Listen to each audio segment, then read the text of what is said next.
Yes. Members of council, ladies and gentlemen, I see that we have quorum, and I call this regular meeting for the Town of Pelham Committee of the Whole for Monday, February 4th, 2013 to order. It has been moved by Councillor Ribbiak, seconded by Councillor King, that the agenda for the February 4th, 2013 regular meeting of Committee of the Whole be adopted. Are there any changes, additions to the agenda? There being none, I call the question. All those in favor? Any opposed? Motion carried.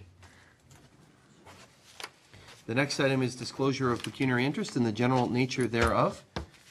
Do any members have any pecuniary interest they need to disclose? I do have one item. It's regarding item 5.3.4. And the reason is that I own property in the circulation area and also occasionally employ people who live in on that property. So I will be declare a conflict of interest, and I would ask Councillor Clark to take the chair at that point. Next, we'll move to departmental reports. The first has been moved by Councillor King, seconded by Councillor Durley. The Committee of the Whole receive agenda item 5.1.1, being the January 2013 Corporate Services Monthly Report for information. Comments, questions on any of those items? No. This is corporate services? Corporate Services, Councillor? Councillor Kersey. Thank you, Mr. Mayor. Through you to our treasurer, I have a number of questions, if I may. On the water wastewater review of Niagara, I just wondered whether council could be furnished with a copy of the technical report from the region. Mr. Mayor, I did ask for that to come from the region. They were doing some finalizing of some changes that were done to the last technical report, and she did not have that to me in time for this meeting here, but I will get a copy and distribute to the council. Okay. Thank you. Councillor? As a follow-up on that issue, Mr. Mayor, if I may, I just wondered how many communities actually participated in the study. Ms. Pupil? Do you know? There are 6 area councillors that are on the task force. There are 6 regional councillors on the task force from the numbers I received from the director of the water department. And that task force was created after the regional council decided to go forward with the study. I think the question was the number of communities. Is it all communities across Niagara with water? They're not all represented. 6. Only 6 of the communities provided data for the study? No, I apologize. All the communities provided the data that they were looking for. That came from the treasurers or the engineering department. Okay. And that was provided to the consultants. And then the consultants and the region worked together to come up with the options that would be presented to the task force. Okay. All right, thank you. Others? It's just interesting, if I might, Councillor, on that issue. Some of the options that are here, and I haven't seen the technical report or anything myself. But some of the options are, just going back to the earlier discussion, just with the local area municipalities, that's what LAM stand for, on a joint municipal service board or something. So there's possibilities there with just the retail side of it coming together or not. So looking at that. Councillor, you had something further on the another section of the report? Other sections, if I may. Go ahead. I believe in the section pertaining to the capital asset management, there was some discussion about having a committee involved in that.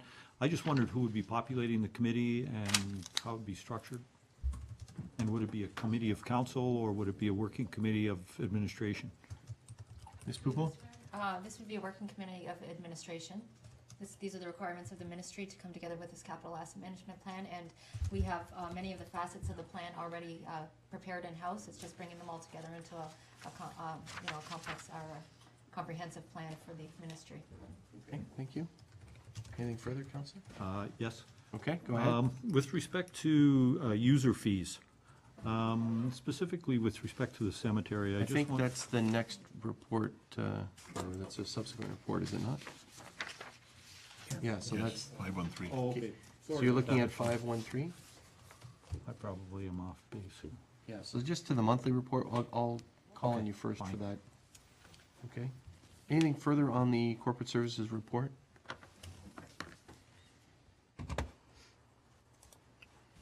Just question, the water wastewater budget, I guess that'll be February 19th, not 18th, because of the holiday, is that correct? Yes. Okay, thank you. Anything further? There being none, I call the question. All those in favor? Any opposed? That motion is carried. February 18th is our holiday. Just to show I do read these things. Thank you. The next item is the 2013 annual repayment limit. It has been moved by Councillor Durley, seconded by Councillor King, that Committee of the Whole receive agenda item 5.1.2, the 2013 annual repayment limit for information. Discussion? I had a question. It wasn't clear to me on the page for illustration purposes only, when it has 5% interest, 7% interest, 5, 10, 15. Those are different options, right? They're not all, you can't do all of that borrowing. You can't do a 20-year at 32 and a 15-year and a 10-year and a 5. It's one of those.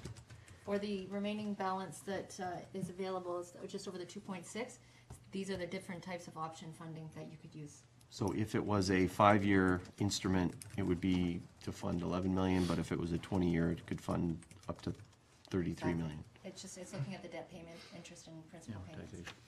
Thank you. Others? There being none, I call the question. All those in favor? Any opposed? Motion carried. The next item has been moved by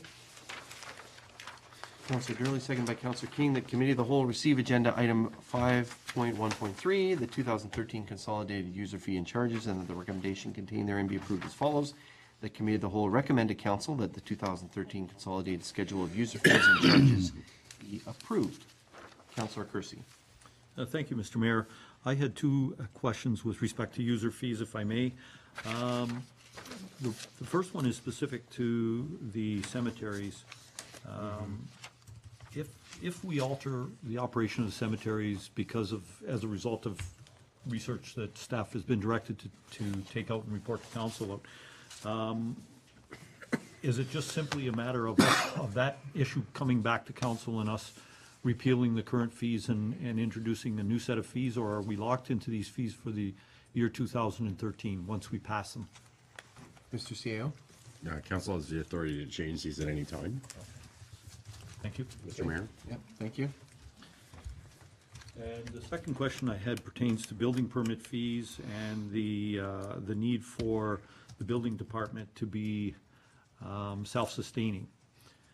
And I just wondered if our treasurer could comment on the state of the operational reserve for that department and what the projections are for this year in terms, based on these fees, if there'll be sufficient fees to make that department self-sustaining. Ms. Pupel? The Director of Planning may want to comment on this further, but currently the department is self-sustaining. It had a small surplus in 2012 from the revenues that it received without having to dip into the reserve. The reserve currently is about 38,000, I believe, that they have in the reserve to use for future if they so choose. And I know that the budget for 2013 was budgeting for another little bit of a surplus so that they could add that to the reserve. I don't know if you wanted to add anything. Thank you. Mr. Lawrence. Got it. Okay, thank you. Councillor? Ms. Pupel, through you, Mr. Mayor. I think the objective of the legislation was that we would have a reserve of 40% of the operating costs of the building department in our reserve at any given time. Is that correct, or? I don't believe that that's legislated. It's that it's covering the costs. And then council's approach, back when this all came out of the revised building code, was that we would try to maximize the reserve at 40%. We're nowhere near approaching that. I see. Thank you. Okay, thank you, Mr. Larmer. Others?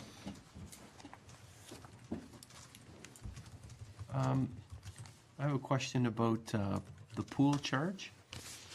Do we charge for hot tubs under the same category?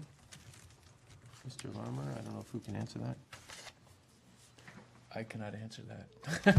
I'm not certain of the pool bylaw. So it's. Oh, the chief? you can I'm jump in. sorry. Chief? Current language actually defines a hot tub as a pool, and that language needs to be revisited, so. Yeah, that's what I understood from talking to a few residents, so. Yeah, it's old language, and it's one of those things that we need to, but under the current language, it does define it. Councilor Papp, do you want to comment any further, or you want to make No, I think both Mr. Mayor and myself have been approached by residents about that whole area, and I'm glad you're looking at it, because it was somewhat confusing, and particularly when there was an existing use already in place, and there was a change, and they were told they were going to be charged as a pool. So we'll look forward to that change. Hey, Councilor Papp, do you want to make an amendment to that we give staff direction to look at that and come back to us? By all means, Within a couple of months, before pool hot tub season? I would suggest, the That's staff. tonight. Oh, that's tonight, okay. Before pool season, anyways. The staff be directed to examine the charge under the, geez, I lost my train of thought, sorry. Examine the whole permit fee for both pools and hot tubs, and amend accordingly, Recommend. and recommend accordingly. Okay, thank you. Discussion to that? I think it's self-explanatory, so I'll call the question on that amendment. All those in favor? Any opposed? That amendment is carried, and now to the main motion as amended. Councilor Ribbiak? Thank you. I have, with respect to another part of the. Go ahead. The fees, if you don't mind. I note that and this comment, Mr. Mayor, I think is directed more to council than it is to staff, but I note that among the fees is the fee for a property standards appeal, and the fee is $500. I note that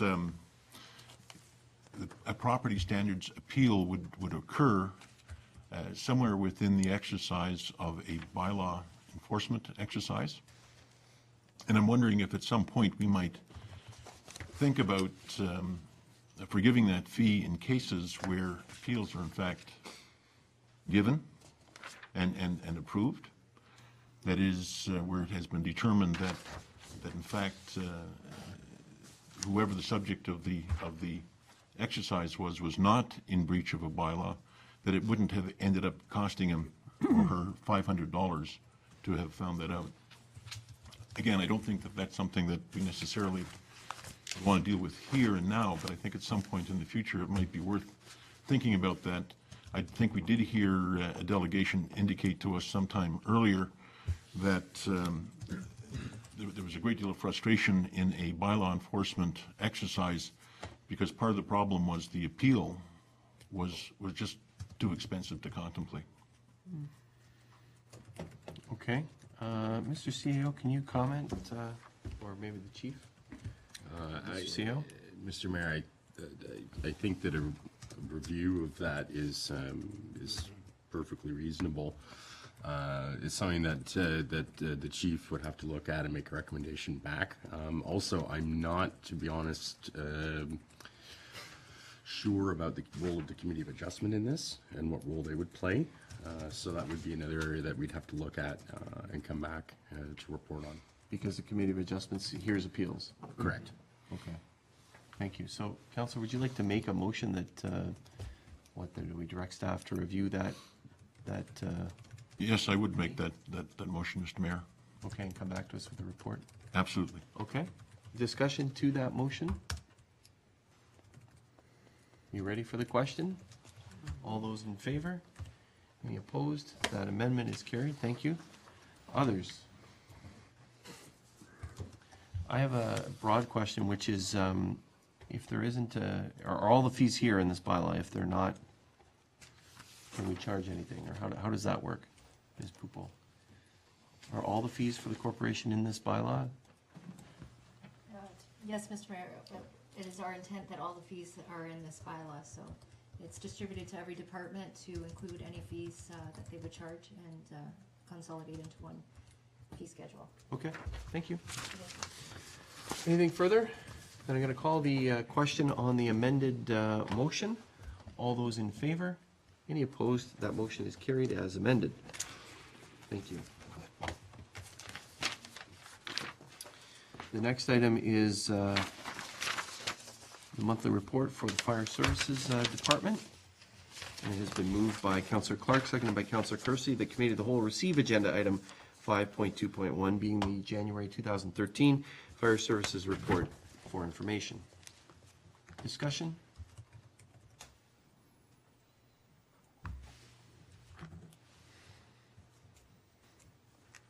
And this doesn't include the risk assessment, does it? No. So the, Chief, the simplified risk assessment is there for information, is that correct? Yeah, both the attachments, the fire marshal's report and the risk assessment are just attachments for information. Okay, thank you. So anything further? Thank you for your work. I'm going to call the question. All those in favor? Any opposed? Motion carried. Thank you. Good news from the Fire Marshal's office. Thank you. The next is agenda item 5.3.1. It's that the motion is been moved by Councillor Clark, seconded by Councillor Kersey, that Committee of the Whole receive 5.3.1 being the January 2013 Planning and Development Services Report for information.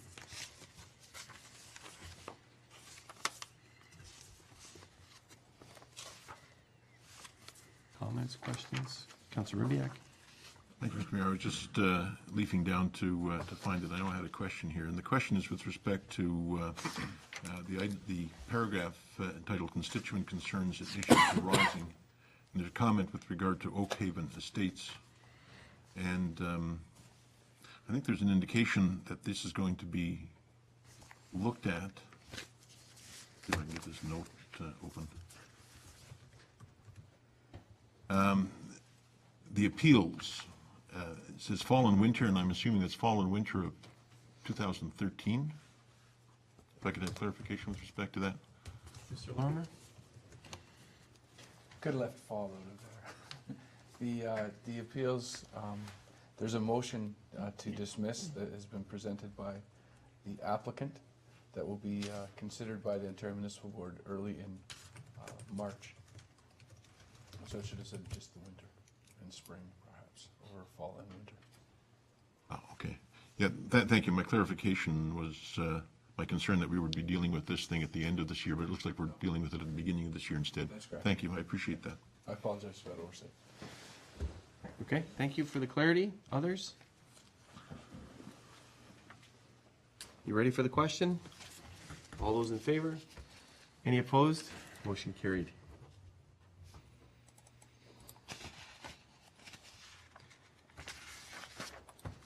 The next item has been moved by Councillor Kersey, second by Councillor Clark. The Committee of the Whole receive agenda item 5.3.2, zoning bylaw amendment, AM 11/12, Stephen and Robin Kaiser, 1541 Hay Street, and that the recommendation contained therein be approved as follows. The Committee of the Whole approve zoning bylaw amendment application file AM 11/12 for 1541 Hay Street, legally described as part of blocks PQR Plan 717, Town of Pelham, and further that staff be directed to prepare and present the necessary adopting bylaw for consideration by council. Discussion. There being none, I call the question. All those in favor? Any opposed? Motion carried. Thank you for your work on that. Thank you. The next item has been moved by Councillor Kersey, seconded by Councillor Clark.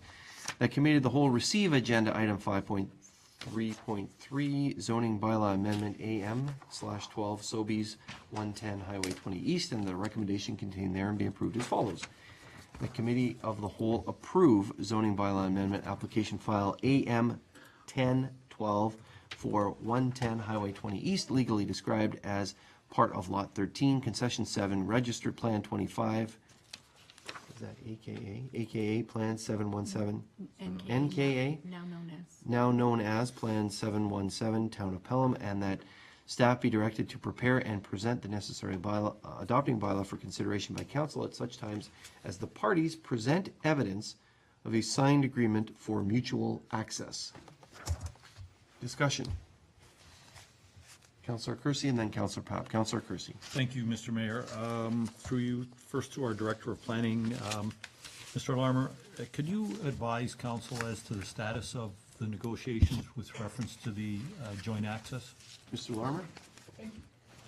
Certainly, the applicant, H&R REIT, and the adjacent property owner, Fountain Hill Decorating, met in the council chambers here, along with their representatives, their engineers, and their lawyers.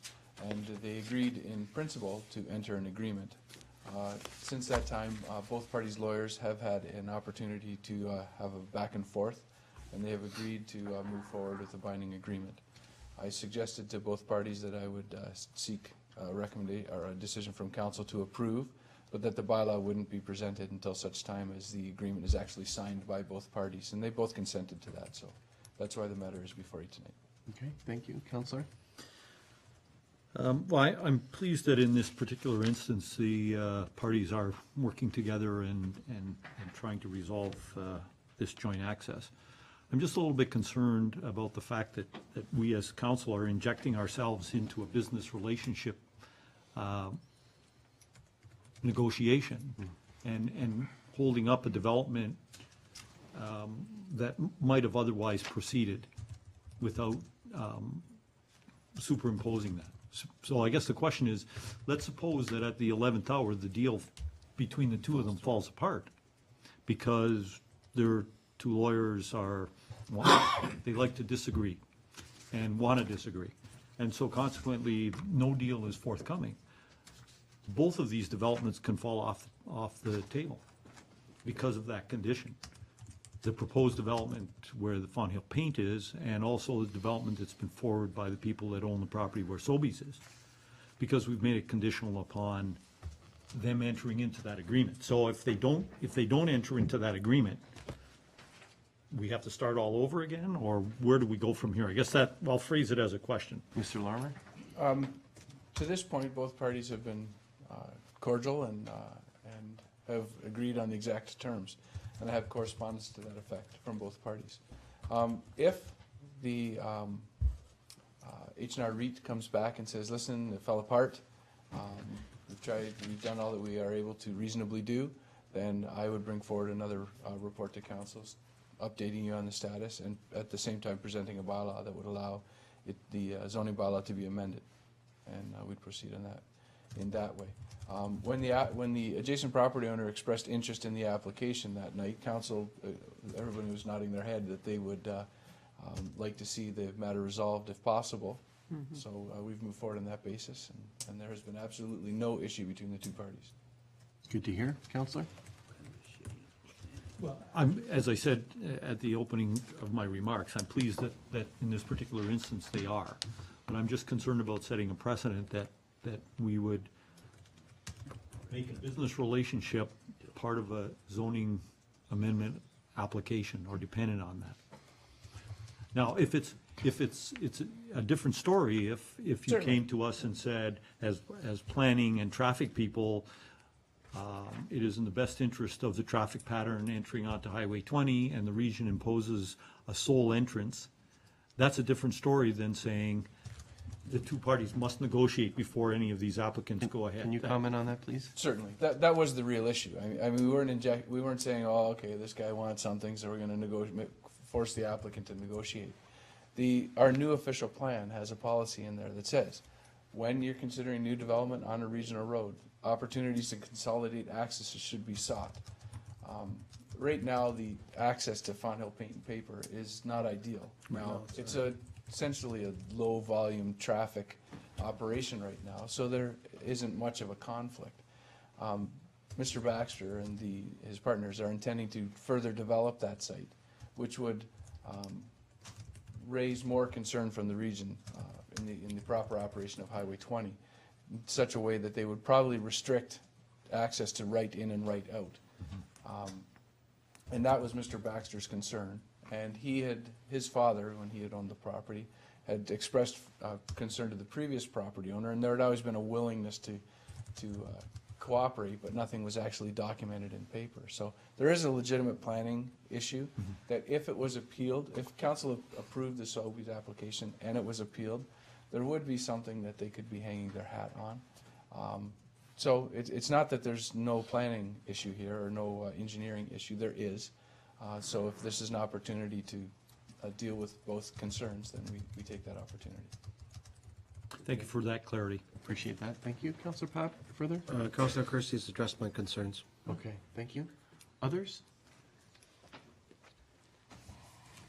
Maybe this will be, and you can answer this way, Mr. Lorimer, regarding, maybe this will be solved or an issue with the site plan, but I just think about the proposed future access off station and also the proposed building B. One of the concepts that we like to do, especially when building communities, is sort of street-faced buildings, but not having the backs of the buildings to face the street so that it's a bit more friendly for pedestrians, et cetera. Maybe that's a site plan issue as opposed to a zoning. So can you just comment on when that becomes a consideration? Sure. It already has. The applicants are interested in presenting a pedestrian-friendly environment with this new retail space that's in Building B. So it's not shown on here because we haven't done the fine details of the site plan, but it's intended to be glass and entry point on the front of the building, most likely in the northwest corner. So Okay. it would be a pedestrian opportunity, just walk right in off of the street. Okay. It's obviously, it's in a space that's convenient to the traveling public, so we have to accommodate vehicles. But it's very much intended to be out there and part of the streetscape rather than removed like the main store is. Okay.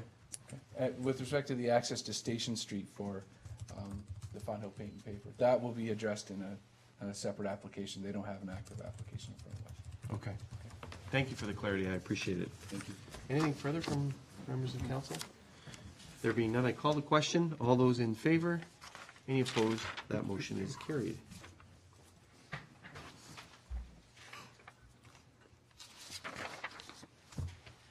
Thank you. Councillor Clark?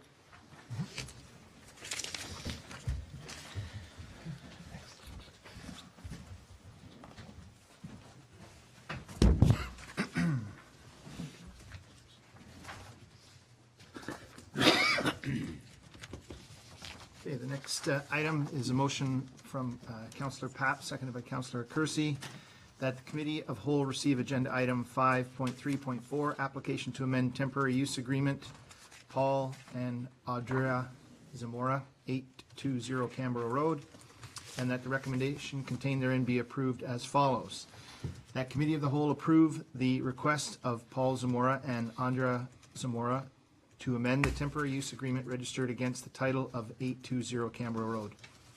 And further, that staff be directed to prepare the necessary bylaw to amend the temporary use agreement for consideration by council at such time as the owners provide evidence of the anticipated sale.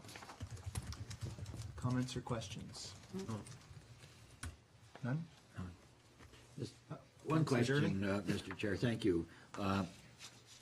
In terms of the temporary use agreement will remain in place. Now, during the discussion, if I recall, there was some thought of this thing cannot be renewed every, ad infinitum type of thing. Will there be some condition involved in a new owner? And just want to get this clear in my mind here. Certainly. The conditions of the agreement will remain in place.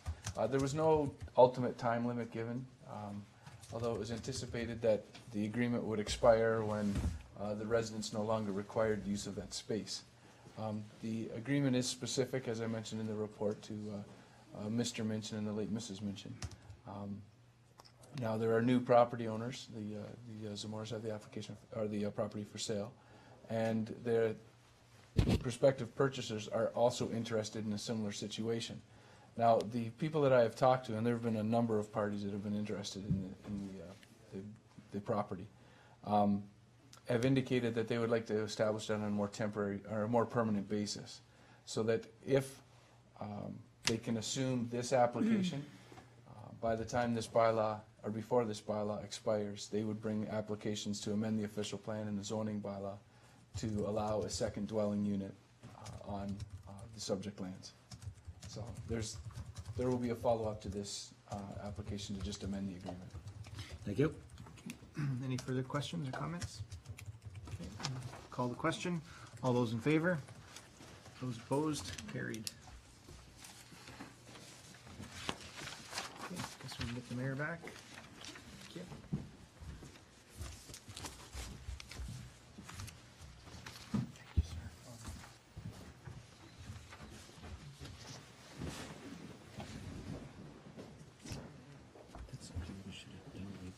Thank you. The next item has been moved by Councillor Papp, seconded by Councillor Kersey, that Committee of the Whole receive agenda item 5.4.1, being the January 2013 Public Works and Utilities Report for information. Discussion?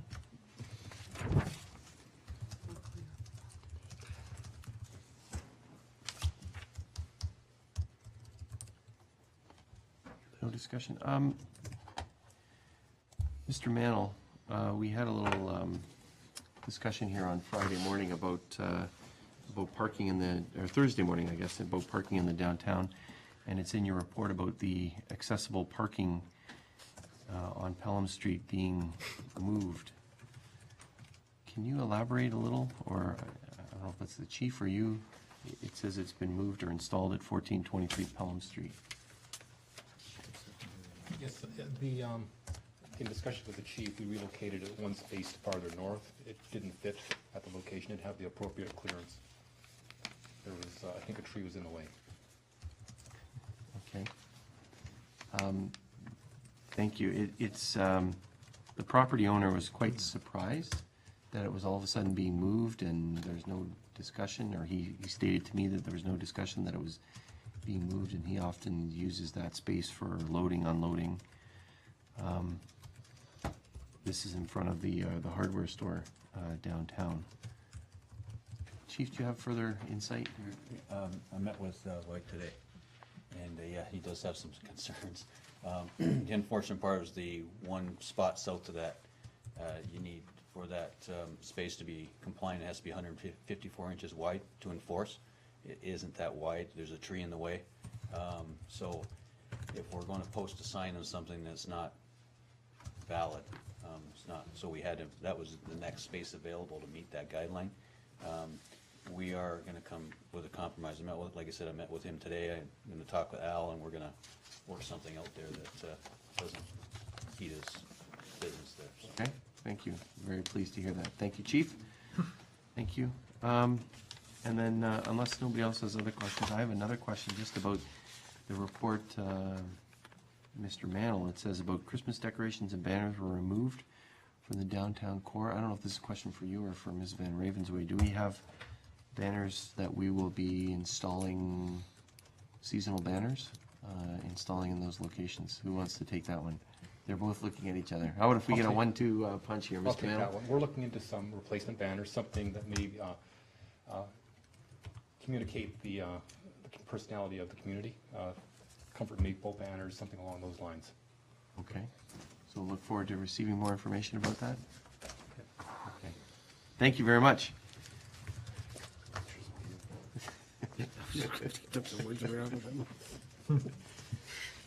Or pictures of famous people of the community, not necessarily of any present company, Mr. Ottaway. Thank you.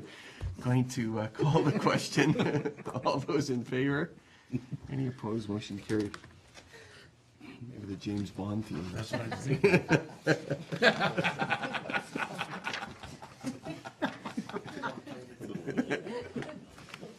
I did walk right into that. Thank you.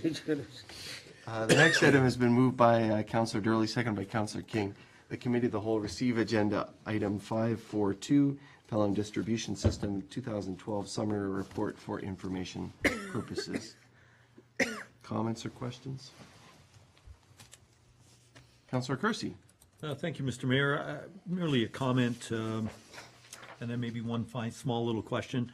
I'm, as the owner of our system and one who's personally liable for its correct operation, I'm very pleased to see the results of 2012, and I want to compliment our staff who are involved in monitoring this and maintaining our system for doing an outstanding job. the number of incidents are negligible, the ongoing maintenance is fantastic, and I just think that the people of Pelham owe a great deal of gratitude to those folks that are involved for the wonderful job that they do ensuring that our water supply is completely safe. I have one small question through you, if I may, Mr. Mayor, to Mr. Mantle. I'm wondering about what sort of testing goes on at the water station that is at the corner of Effingham, and also what sort of testing goes on with respect to the trucks and their equipment that they use.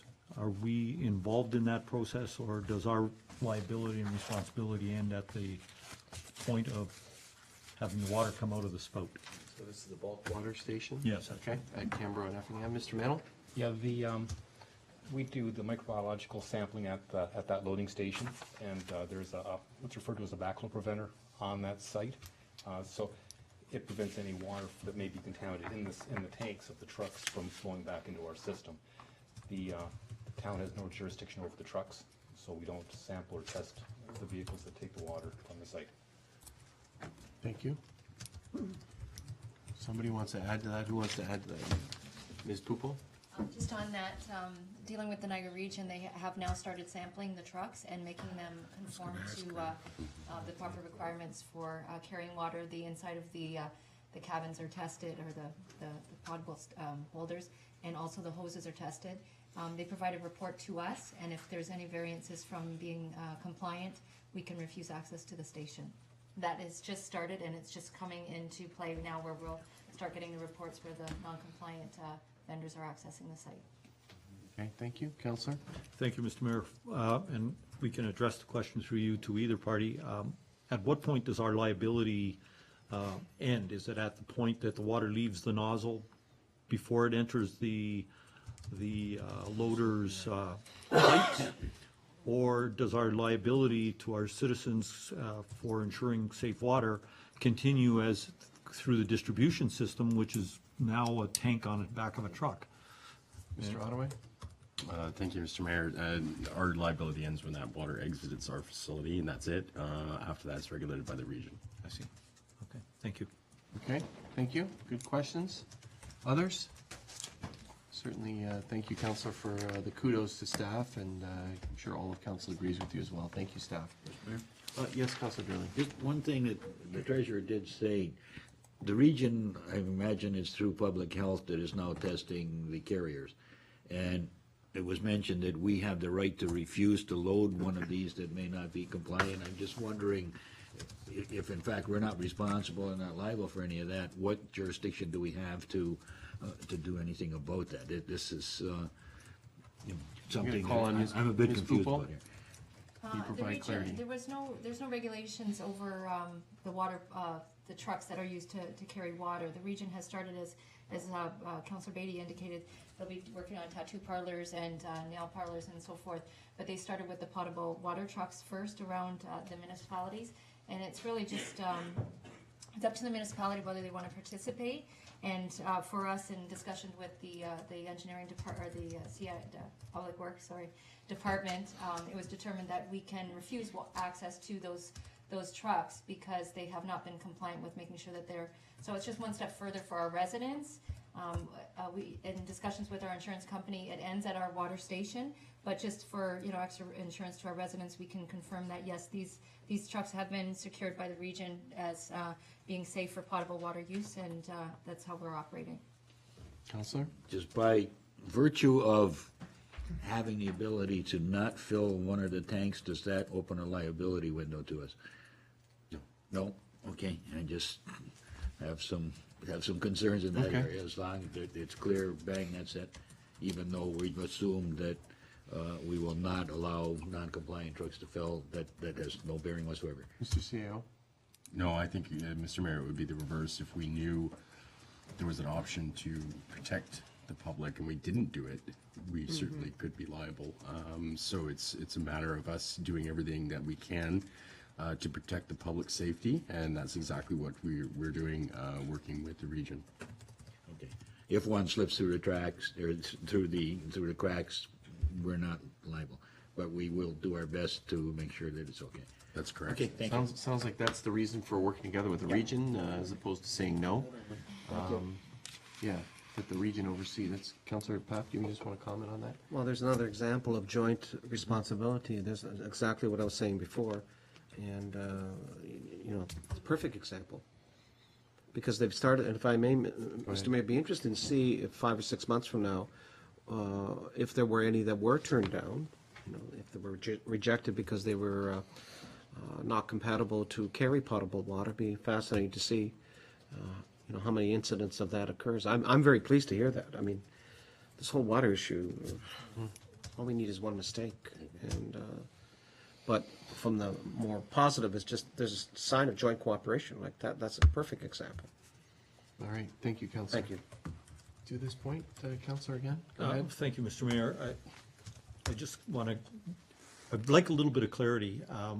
When a truck wants to fill up at our station, do they have to make application to the town for a license or for the ability to fill up there?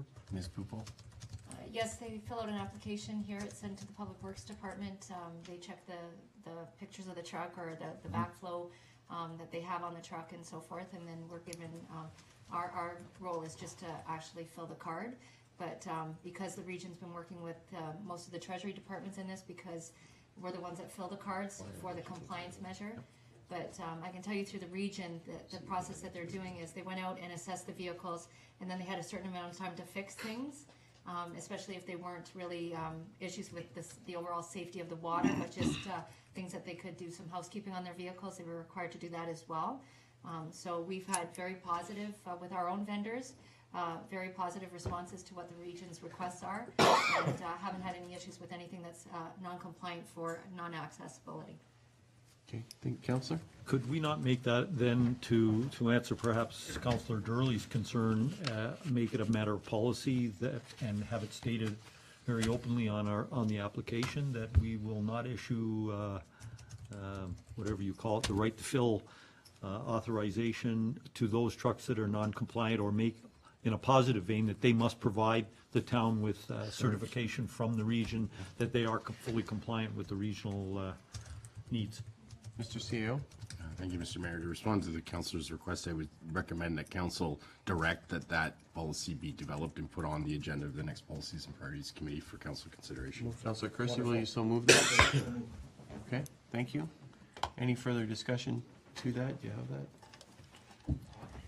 Call the question on the amendment. All those in favor? Any opposed? The amendment is carried. Thank you. Good discussion. We'll look forward to seeing that at our next policy P&P meeting or subsequent P&P meeting. Anything further on the report? Again, kudos to staff. I'm going to call the question. All those in favor?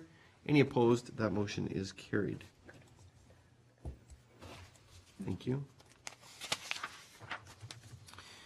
The next item has been moved by Councillor King, seconded by Councillor Papp, that Committee of the Whole receive agenda item 543, Pelham Street traffic signal update, traffic count comparison, and that the recommendation contained therein be approved as follows. That Committee of the Whole recommend to Council that traffic signals be installed at the intersection of Pelham Street with Pancake Lane. Discussion. Councillor Durley. Thank you, Mr. Mayor. An interesting observation was brought to my attention. The distance from Quaker Road to Port Robinson Road is 2 kilometers. The distance from Quaker Road to Pancake Lane is 1.4 kilometers. And the distance from Quaker Road to Spruce Side at the north access, which would line up just about with Bacon Lane, is 0.8 kilometers. So it would appear that geographically the Spruce Side location is closer to the midpoint between the two main intersections. The numbers on the report, and thank you very much for that, it's comprehensive, indicate that the differences in the traffic at both locations is not too severe. There's quite a difference, and that again could depend on the data that was taken, because the next day it could have been different. However, we will go with the science of that day, because everything was, all things being equal in that. Looking at the as was brought again to our attention from a concerned citizen, the topography of the land close to Pancake is sloping, very sloping, and could perhaps in adverse road conditions cause some difficulties. It would even if there was only a stop sign instead of a stop light, but, you know, a stop light, people may tend to want to rush to beat the yellow instead of slow down when the yellow is, and this is, we can't legislate people's driving habits. So I'm just wondering if, in fact, the geographical location could be considered when we do make this decision, as well as the numbers, and the report is very succinct in saying we could ignore the numbers and do something else, but in fact, I'm not ignoring numbers, I'm taking account for the numbers, but the numbers being so similar, I'm thinking that have all matters of consideration been given to the recommendation, and perhaps that could be a question through you, Mr. Mayor, to the staff that was involved in that. Thank you very much. Mr. Mantle? We were requested to simply provide a report on traffic counts, and that's all we've done. The initial request was for a traffic signal at Pelham and Pancake, and there was some concern that maybe that was not the busiest intersection, so this was just simply to confirm what we had previously. It is a busier intersection than Spruce Side Crescent. Thank you. Councillor? That answers the question as far as staff is concerned, but again, the question, I think, begs an answer. Is there other things to consider rather than the count when the numbers are so close? That is a question that I may pose, and again, granted the numbers show a higher number at Pancake, but the difference is not substantial. It's a little over 100 cars. So, you know, I'm thinking that they're very similar from 99 to 10.8. 1,000 cars, I guess, sorry. Thank you. Mr. Mantle, what else is, should one take into consideration when one considers the placing of a traffic signal? The councillor alluded to, as we received a letter, the slope of Pancake Lane, other topography. What else is taken into consideration in those situations? I think in this case in particular, Pancake Lane is identified as a collector road, whereas Spruce Side Crescent is not a collector road. It's, you know, there's simply a local road serving that neighborhood. Pancake draws traffic from Pelham to Haste. That's just the nature of that road and how it's used. So that's usually the things you kind of go with that when you're making those sort of decisions. Okay, thank you. Councillor Durley, anything further? That's fine, thank you. Okay, thank you. Councillor Clark?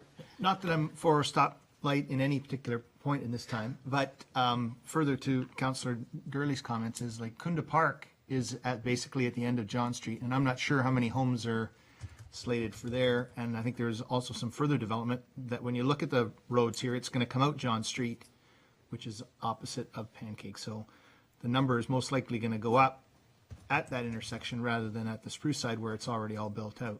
So just something to consider. Okay, thank you. Councillor Kersey? Thank you, Mr. Mayor. Just following up on what Councillor Clark was alluding to, I had similar questions, but more with reference to Merritt Road, because Merritt Road will, in fact, have several developments perhaps dumping into it, the Kunda Park extension, I forget what, the lot to the south of Merritt. I forget what, you know, the one that's progressing rather slowly, but, and then in fact, the East Fawn Hill extension will have some traffic feeding into Merritt. So I just wonder, are we shooting ourselves in the foot by putting this traffic light at this present moment at Pancake, or would we be better to defer until such time as we see how the development surrounding Merritt plays out and feeds into the complex? Because you know, if there's any significant increase in the traffic flow on Merritt, I mean, the numbers around that intersection are going to be larger than what we see around the Pancake John Street intersection. So I don't know who to ask that question to. We're dealing with planning as well as infrastructure. Mr. Lorimer, can you speak about the build-out, as some councillors referenced it, to developments along the Merritt Road intersection? Certainly. Yeah, I think it's hard to guess where people are going to go, because I think we presume that they're heading toward Highway 20. So it's unlikely that people would backtrack through the Kunda development over to Pelham Street, because the eventual connection is across the Steve Bauer Trail into the into the East Fonthill lands. So there's probably likely more traffic in the Stella Street area migrating westerly rather than moving easterly into the East Fonthill lands rather than westerly out to Pelham Street to get to Highway 20. I think ideally what we would do is probably have a transportation study that would say, okay, now that we know the number of houses that are going to be distributed across the East Fonthill lands, and we can make some projections over what's going to happen with Lot 177. Thank you. No problem. I think that we could probably get a better idea of where would be the ideal location for a set of stoplights, and perhaps there's going to be the need for 2 sets of stoplights. So it would probably be better to have that, off the top of my head, it would be better to have that information before we put the infrastructure in the ground. Okay, thank you. Others? Councilor Ribbiak? Thank you, Mr. Mayor. If memory serves, and I'm not sure it does particularly, but if it does, the purpose of those lights is to provide safe access for pedestrians across Pelham at some point. There, am I right in remembering that? I think that's one of the reasons, Mr. Mantle. I think that was the part of it. I think Pelham Active Transportation came forward with that same issue, that they wanted some sort of a safe way for pedestrians to get across the road, especially with the new sidewalk to be constructed on the west side of Pelham Street.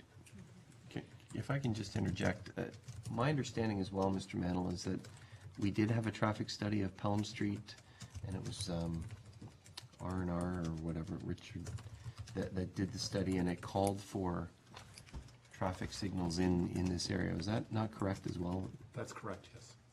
And that was, I don't know what year that was, 2008 or something, is that right? Yeah. Okay.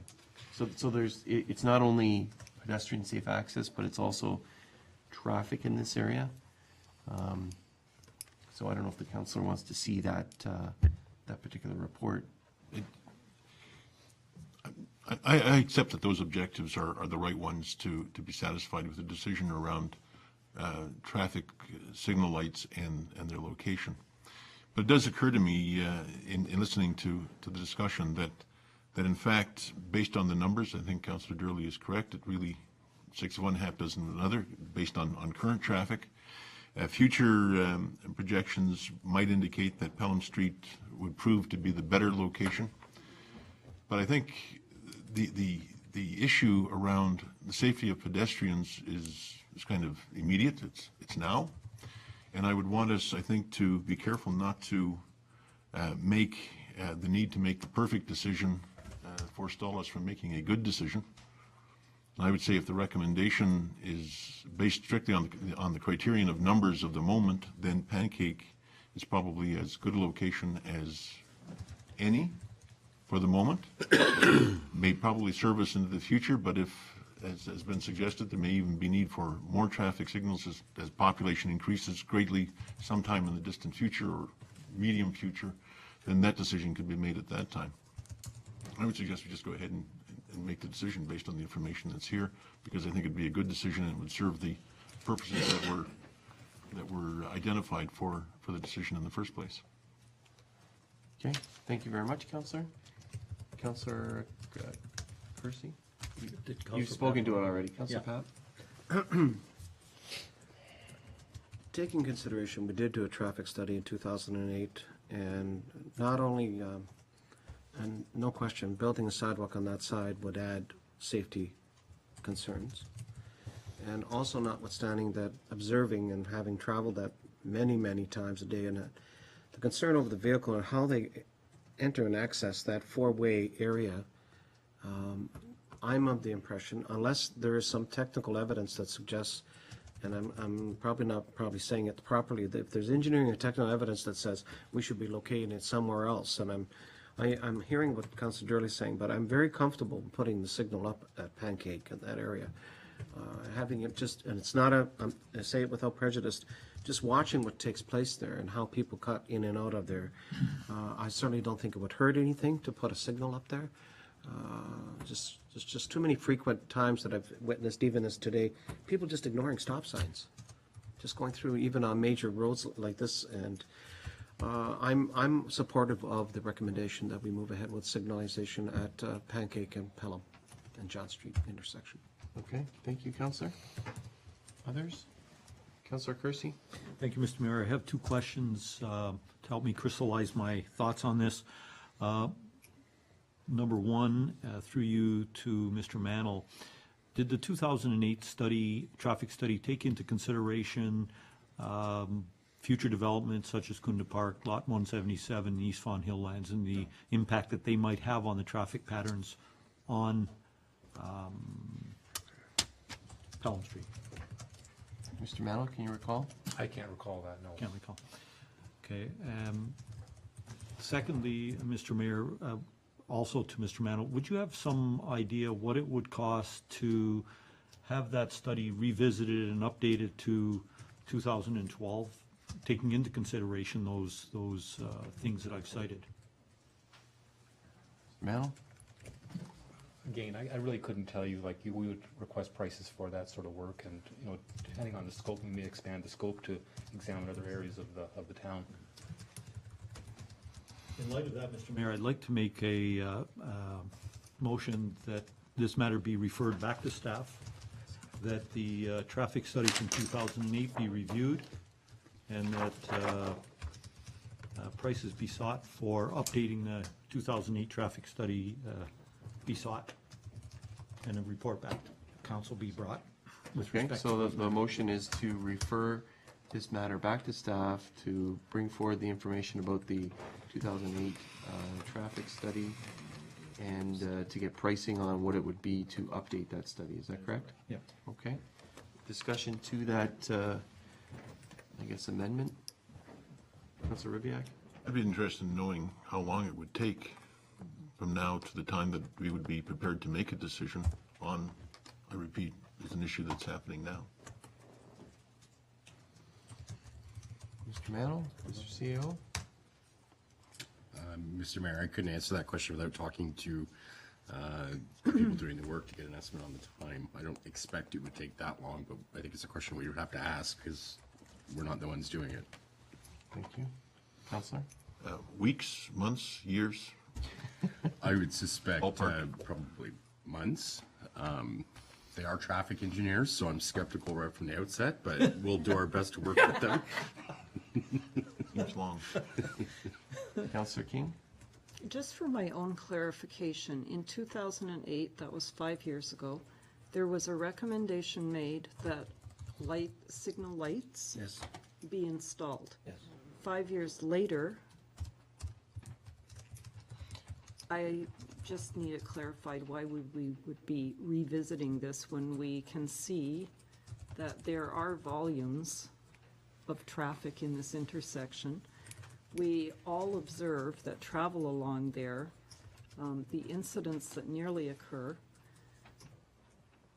And my biggest concern, if you're traveling north on Pelham Street through Pancake Lane, is the number of cars when someone is waiting to turn left from Pelham onto Pancake. The number of cars who cannot wait have to move around onto the shoulder where school children are trying to walk. It's only a matter of time until another child or another person is hit on that street by cars that can't wait. At least a signal light at that intersection puts safety in mind. I just have a huge concern of, it's taken us 5 years to come back and say, we need to do a traffic study. That's all I have to say at the moment. Thank you. Okay, thank you. Others? I have a question, and I think it's to the amendment, but in the sense of the delay and whether it's important to revisit the traffic study. Mr. Mantle, there's, according to this, 3,200 vehicles that are on Pancake Lane going one direction or another. Some of them would be, I presume, turning left. Very few of them would be going straight, and some of them would be turning right. Can one comment, like how many would turn left from that intersection, or in general? The difference between the next point on Pelham Street 9,600 to the number after Pancake, the almost 11,000, is roughly 1,300. Can one draw that conclusion to say that the difference between the 10,899 and the 9,574 is roughly how many that would be turning left? Or Generally, is that just too simple? I think that's a little bit on the simple side, the way look at it that way. You would generally have you would do a physical count at that location. There'd be someone sit there, they'd identify the turning motions at the intersection. And, Okay. as part of this study, all we did was just had a straight traffic count, vehicles crossing at that point 30 meters west of Pelham Street. Okay, thank you, I appreciate that. Oh, one other question.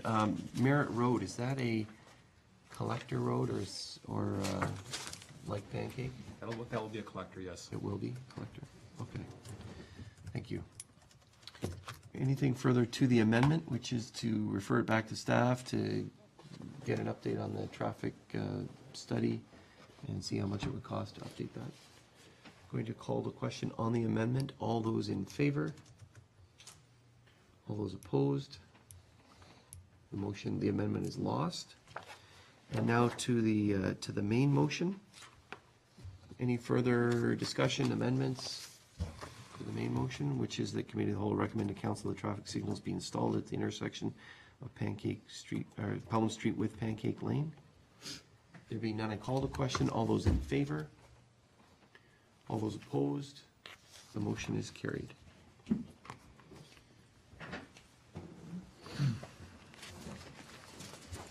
Thank you.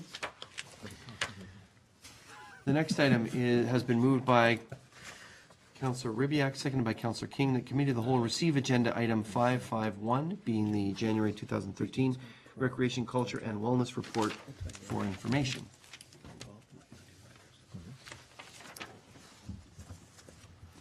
Discussion, questions, comments, Councillor?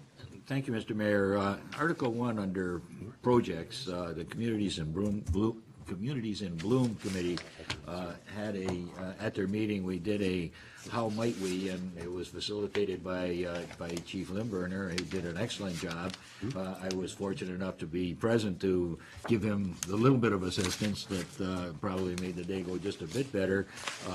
Two members of the committee, and really it is a sort of a scarce committee, and Cheryl Petrie and Bill King are the two members there, and the whole reason for the exercise was to see if we can shake the brushes to get people that were more interested. Since then, we've had one more member there, but all of the work that the committee does is probably obscure in that folks out there don't really know what they do, and it's not a lot of work, but the rewards are fantastic because the things that they do for this community make it a much more beautiful community and much more pleasant to live in. So I urge anyone who has an interest in these type of things to contact either Cheryl Petrie, Bill King, or at Town Hall, either Vicky or Jessica Riddell would be the contact people there. If you have an interest in that, certainly this committee is a valuable asset to our community, and in fact, if they can get more people, they can certainly do a much better job, even though the two of them are working very hard. The three of them now are working very hard to do things and being successful. However, with more numbers, certainly it can be more successful, and I thank for the opportunity to bring that through, and compliments to Chief Limburner for a very successful How Might We exercise on that day.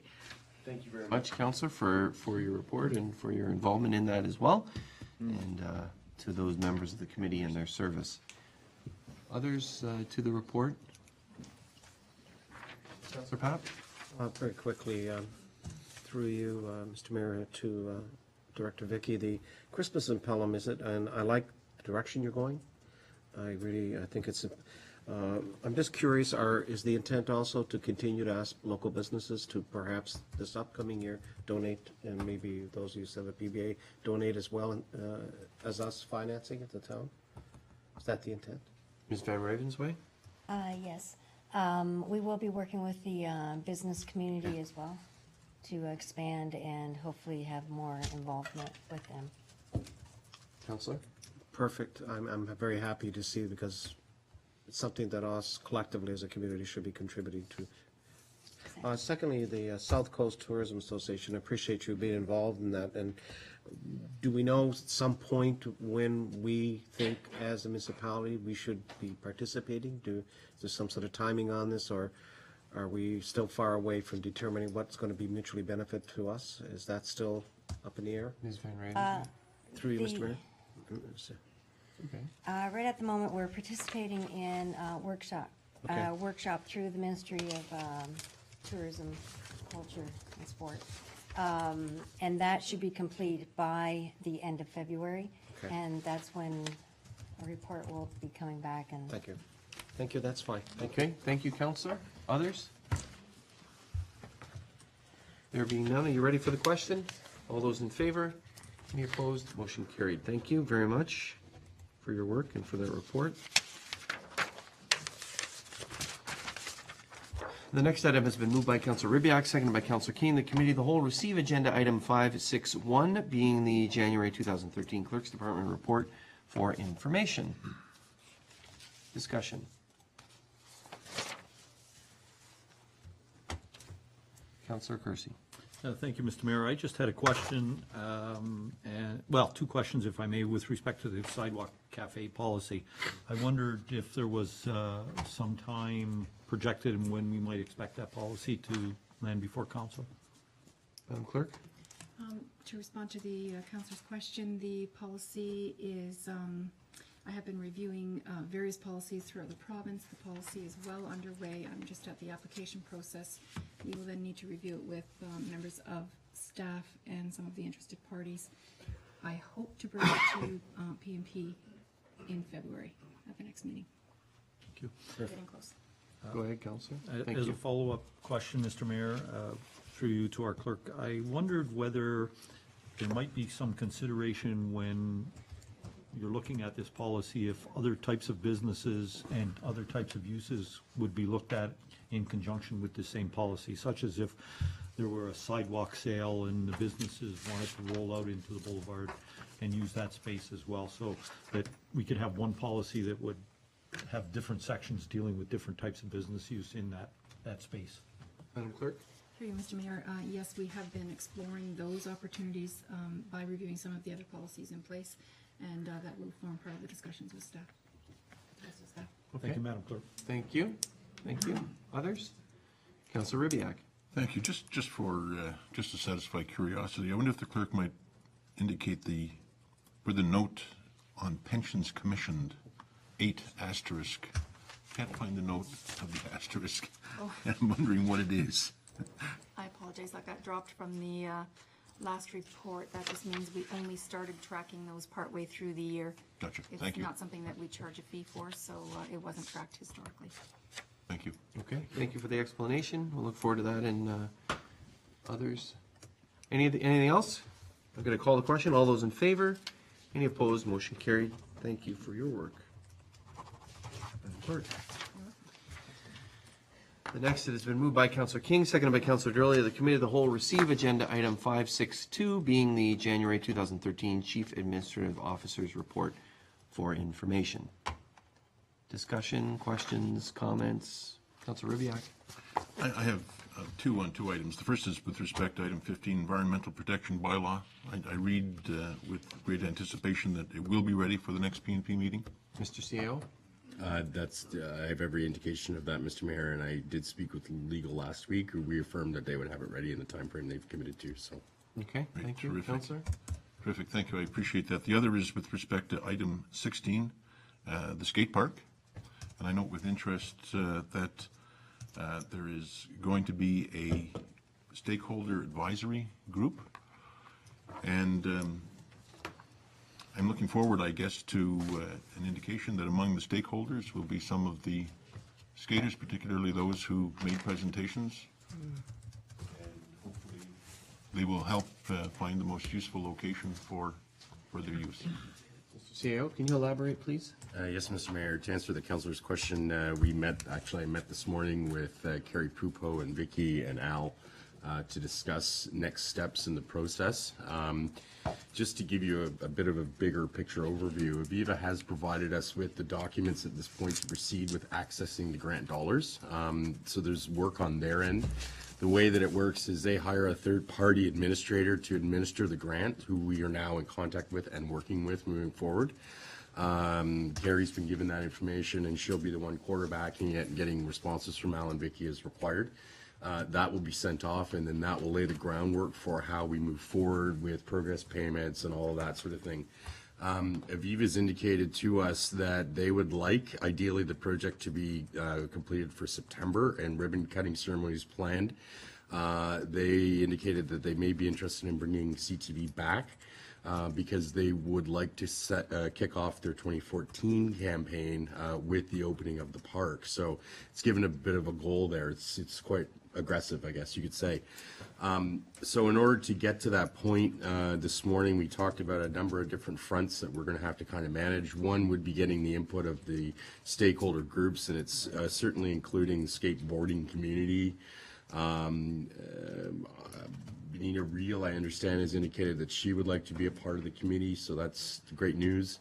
Also, we've got a number of other stakeholders in the community, park users, softball, baseball, or soccer, that we'll need to consult. So we're putting together a list of, a comprehensive list of community groups that have a vested interest in this.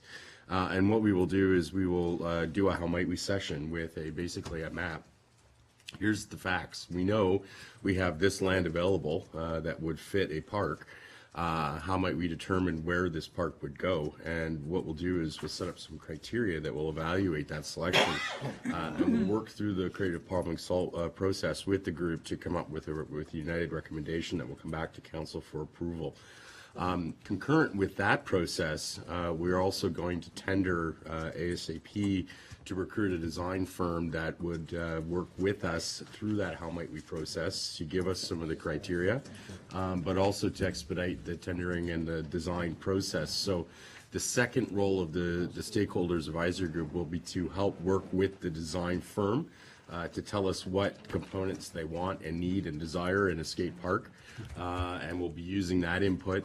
There will also be a larger, I'm sure, community consultation for the larger community to have some input as well. So that's in a snapshot where we're going. So the next council involvement will be with the recommendation of the siting.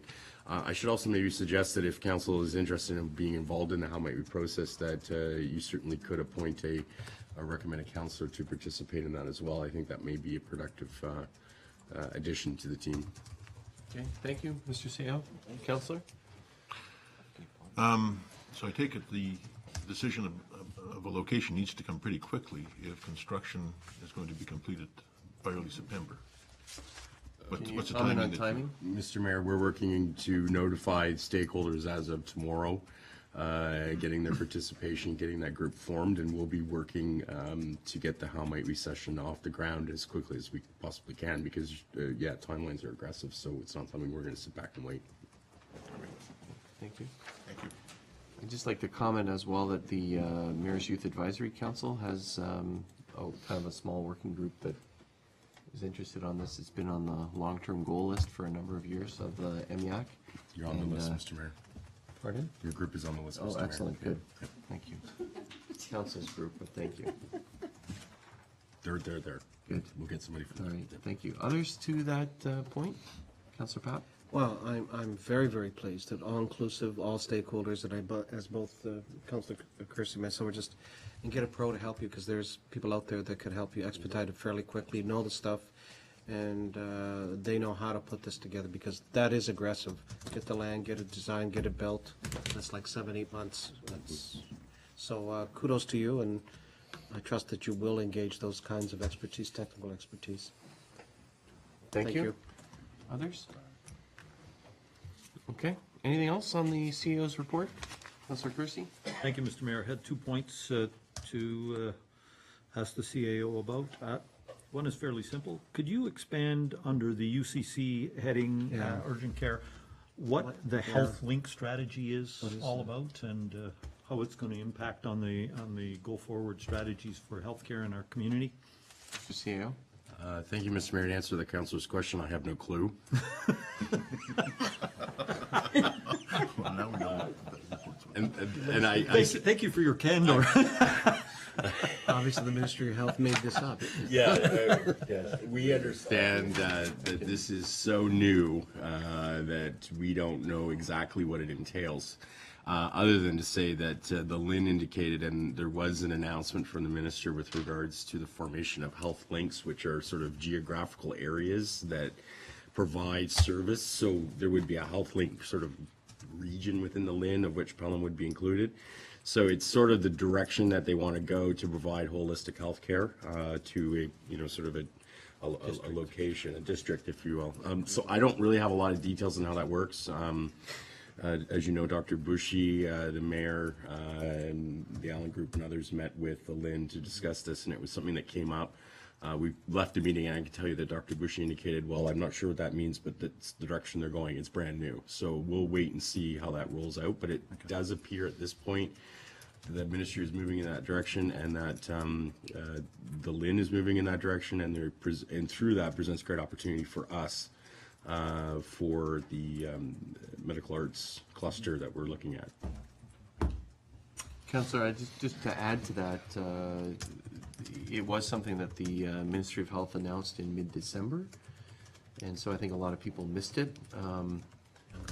But essentially, as the CEO indicated, they're sort of divvying up the local health integration network area. There's 14 or something across the province.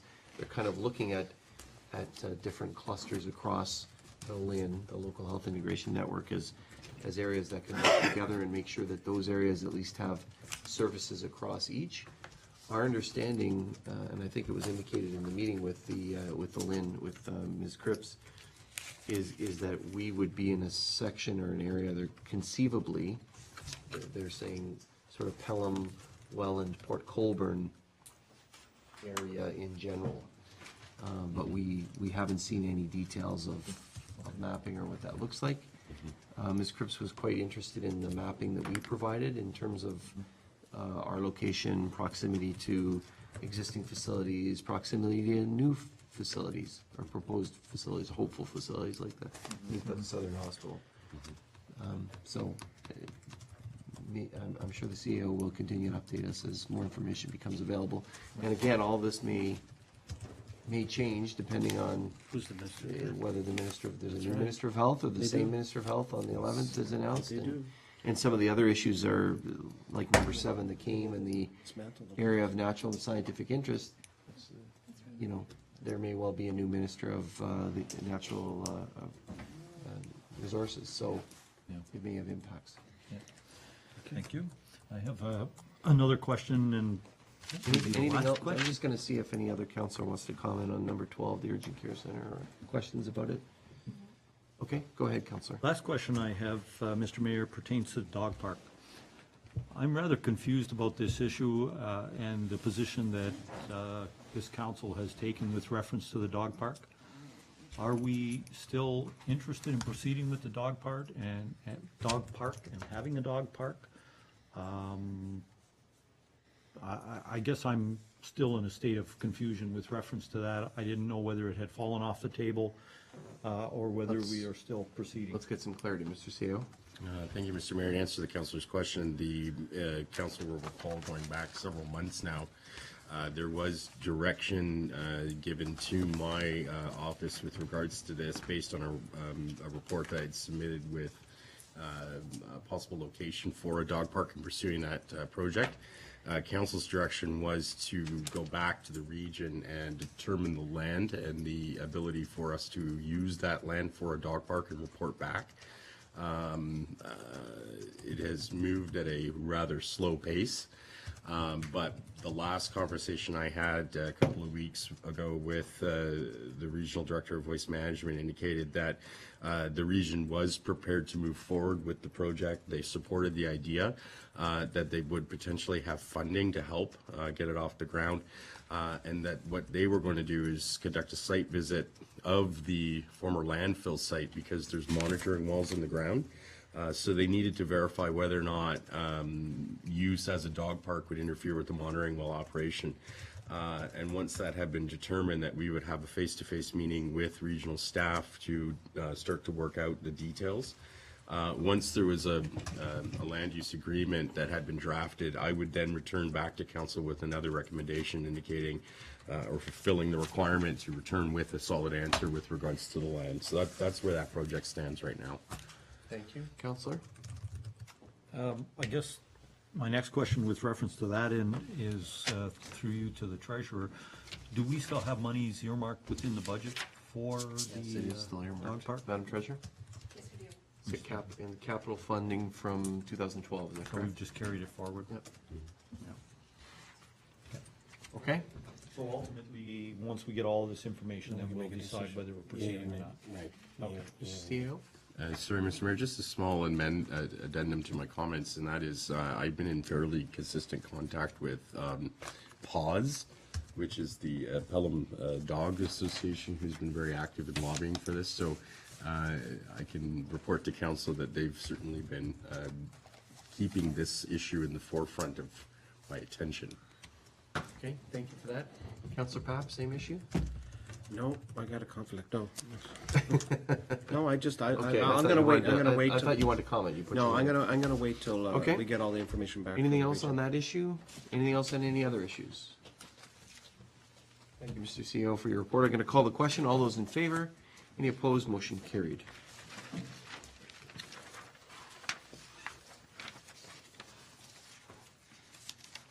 Thank you. It has been moved by Councillor King, seconded by Councillor Gurley, that this regular meeting of Committee of the Whole be adjourned until the next regular meeting, being the Policy and Priorities Committee, scheduled for Tuesday, February 19th, 2013, unless sooner called by the mayor. And I would ask that people note that it's the Tuesday because of the Family Day holiday, not our normal Monday. Going to call the question. All those in favor? Any opposed? Motion carried.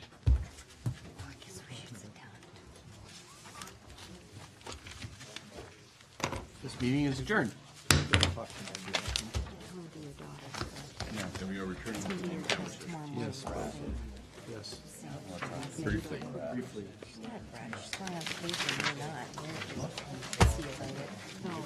So that includes river. Major, Somebody asked me if the